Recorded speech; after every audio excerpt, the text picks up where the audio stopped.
Alright, this is the last series on eating organs, and last one is going to be a deer testicle. And I have learned from cooking this in the kitchen that the membrane on the outside, it's hard to see, but you can kind of see it moving. I don't want this outer membrane, it's just chewy. So I'm going to go ahead and cut that out. Probably just pull it out actually.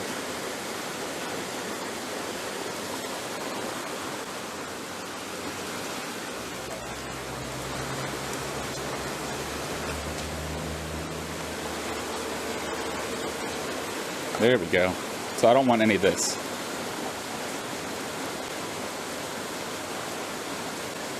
Now the concern I have with this is as it heats, it wants to, the innards want to expand and come out. So I'm not sure how this is actually going to work. Using it. There we go.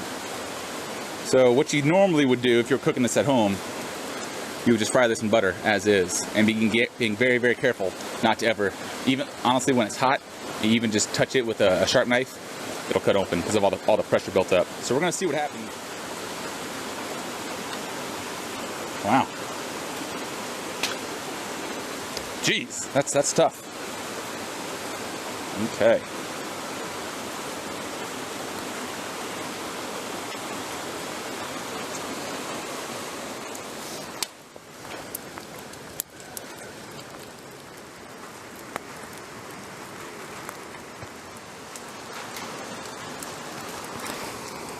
Let's go with the old-fashioned way.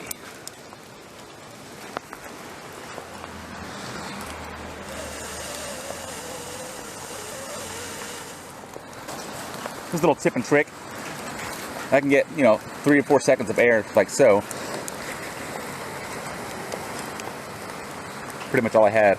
We'll do this little triangle trick, diamond trick.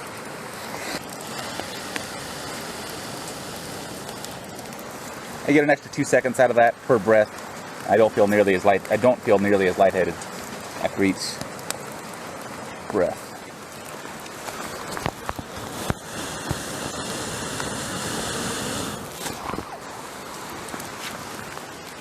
Yeah, just as I was worried about, all those innards want to come out. I'm still going to give it a go and see what the end result is.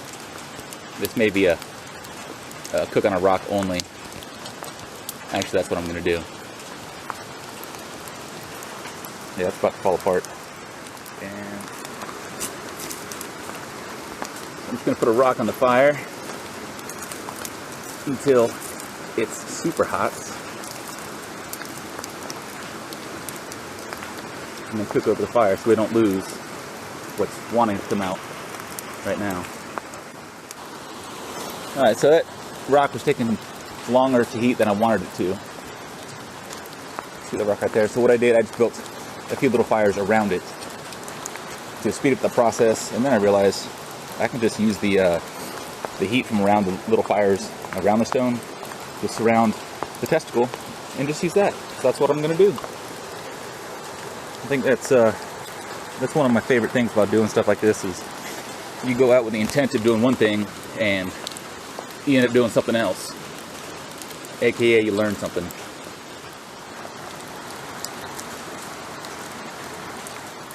So having experience from cooking this in the house, what I'm looking for is kind of like a ground sausage you get from the store kind of feel, and that's just about right.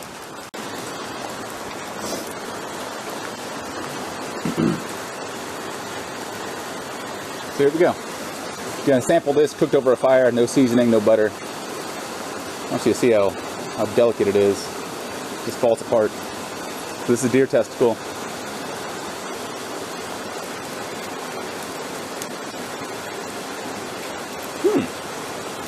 That's something.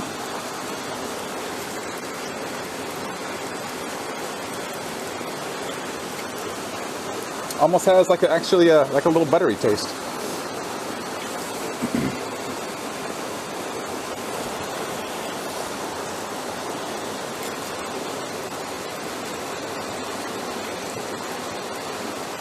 I feel like this is what food is supposed to taste like. This doesn't taste like anything you buy in the store.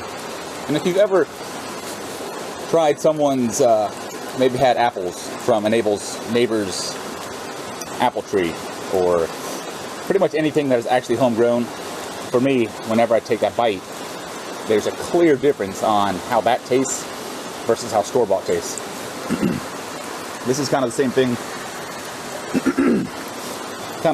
This doesn't taste like the quality of meat that I get anywhere else. This tastes good without any seasoning.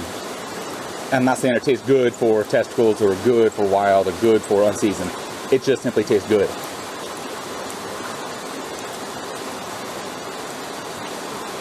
And the epidermis is a little chewy.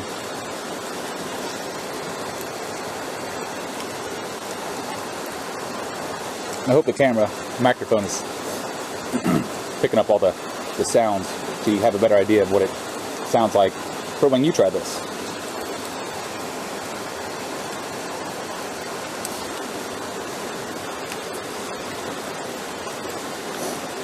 Last little bit's chewy. So I would say, again, it tastes like nothing else. A little kind of a buttery taste. And the texture is kind of like uncooked sausage. Ground sausage. High in nutrients. I'll try to get that out there. All the nutrients in this. But edible, tastes good, full of nutrients. Stay alive as long as you can. Bye. So as I'm doing this, a very fond memory comes to mind. The gas chamber in the military. For the new guys, go in the gas chamber, they make you open your eyes, take your mask off, breathe it, smell it, move your neck. So it gets everywhere. It's pretty uncomfortable. And you come out and you're like, my eyes, they're burning really bad, because they're burning really bad. If you have the right guy, he's going to say, just rub your eyes, it'll make it better. Don't do that. It makes it a lot worse. So here's the trick. If you're in the gas chamber, as soon as you're out of it, I know it looks silly, but just blink as fast as you can. You'll feel the difference pretty quick. The idea is the moisture behind your eyelids. You're kind of just washing away the chemicals in your eyes. Same thing when it comes to smoke. I'm trying to keep this fire going. I'm getting pretty close, and smoke gets in your eyes. And I thought, most people, not sure the best thing to do. Blink really quick, and you'll feel the burn go away pretty quick. So there's your extra little bonus tip for the day.